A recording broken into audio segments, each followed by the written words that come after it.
Now, international calls are mounting on Israel to show restraint and stop shelling civilians in Gaza, but the country apparently isn't ready for peace just yet, saying there's more to come in Operation Protective Edge. More than 90 Palestinians, mostly civilians, have been killed and hundreds injured in the offensive so far. At least 20 of those who lost their lives are children.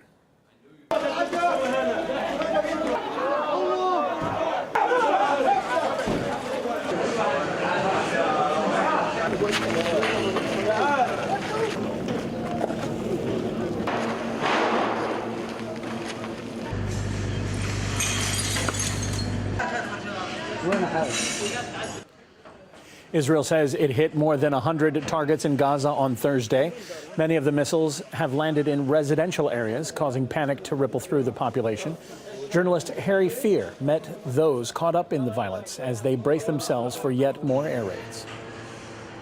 On a visit to Gaza's main hospital, we met 4-year-old Shema al-Masri. She was injured in her abdomen. She became collateral damage in a drone strike. The girl went to visit her sister with her parents. On the road, they came under missile fire. When she tried to avoid one, she was hit by a second. Her mother and brother were killed. She and her sister were left in a critical condition. Her sister died today, and the girl is still under God's care. No one knows if she's going to make it. Doctors tell me they've been dealing with a biting shortage of medical supplies in Gaza for the last 3 weeks as a result of the ongoing siege. But even civilians that survive the violence suffer the mental effects of living in a war zone. Abed lives in a neighborhood of Sheikh Redwan that was targeted last night. We were sitting by the entrance when the first missile hit the house, and the second one soon followed. We carried the sleeping children out and ran away. The children began screaming through fear. In Gaza, dozens of Palestinians have been killed. In Israel, no one has been killed. As in recent years, this Hamas-Israel war is far from symmetrical in terms of casualties and civilian loss.